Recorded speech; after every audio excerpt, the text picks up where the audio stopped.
ইসলামের ইতিহাসে সবচেয়ে গুরুত্বপূর্ণ এবং পবিত্র শহর হিসেবে পরিচিত মক্কা আল মুকাররমা। মক্কা শরীফ শুধু একটি নগরী নয়, এটি মুসলিম হৃদয়ের স্পন্দন। এই পবিত্র ভূমিতে রয়েছে মুসলমানদের প্রথম কিবলা। তবে শুধু কাবা শরীফই নয়, এই শহরের প্রতিটি ধূলিকণাও যেন ইসলামের ইতিহাসের সাক্ষী। সর্বশেষ নবী মুহাম্মদ সাল্লাল্লাহু আলাইহি ওয়াসাল্লামের পদচারণায় মুখরিত ছিল এই নগরী। চলুন জেনে নেওয়া যাক মুসলমানদের সবচেয়ে পবিত্র নগরী মক্কা শরীফের ঐতিহাসিক কয়েকটি স্থান সম্পর্কে। মাউলিদুন নবী।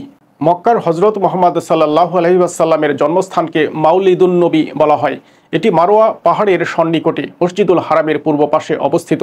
বর্তমানে এই স্থানে মক্কা লাইব্রেরি প্রতিষ্ঠিত হয়েছে, যা আজও মুসলমানদের আবেগ ও শ্রদ্ধার প্রতীক হিসেবে বিবেচিত। জান্নাতুল মুআল্লা।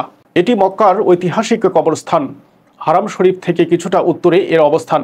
এখানেই চিরনিদ্রায় শায়িত আছেন হজরত খাদিজা রাদিয়াল্লাহু তাআলা আনহা। এছাড়াও এখানে অনেক সাহাবী, তায়েবিন, আলেম, উলামা ও বুজুর্গ এবং ইসলামী ইতিহাসের গৌরবময় ব্যক্তিত্বদের কবর রয়েছে। জাবালে নূর ও গারে হেরা। মক্কার ৩ মাইল উত্তর পূর্বে অবস্থিত একটি পাহাড় জাবালে নূর। এর চূড়ায় অবস্থিত গুহাটি গারে হেরা নামে পরিচিত।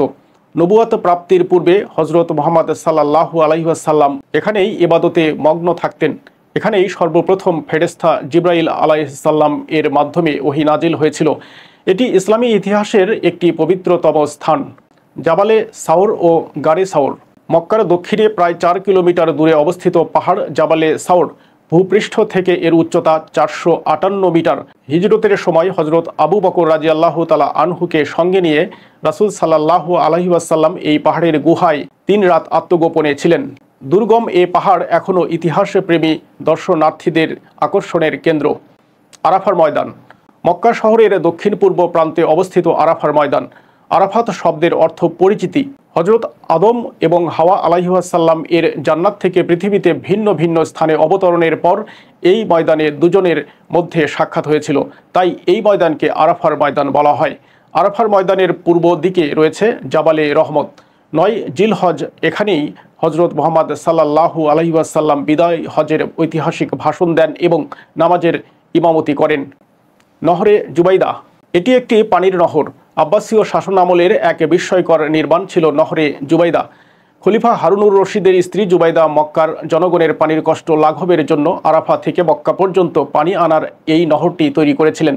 প্রায় ১২০০ বছর ধরে এই নহর মক্কাবাসীদের উপকারে এসেছে। যদিও আজ তা অকেজো, তবুও কিছু দেয়াল এখনও স্মৃতি হিসেবে দাঁড়িয়ে আছে। মুজদালিফার ময়দান।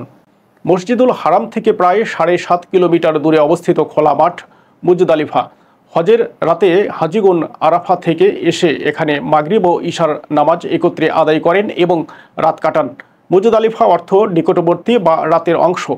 হজ পালনকারীরা আরাফা থেকে এসে এখানে মাগরিব ও ইশার নামাজ একত্রে আদায় করেন এবং রাত যাপন করেন। মিনা।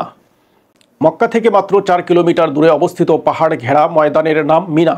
মিনার অর্থ প্রবাহিত হওয়া। এখানে হাজিগণ কুরবানির পশু জবাই করেন, যা রক্ত প্রবাহের কারণেই এর এমন নামকরণ। মিনা ময়দানে রয়েছে ৩টি জামারাত। এখানে হাজিরা শয়তানের উদ্দেশ্যে কঙ্কর নিক্ষেপ করেন।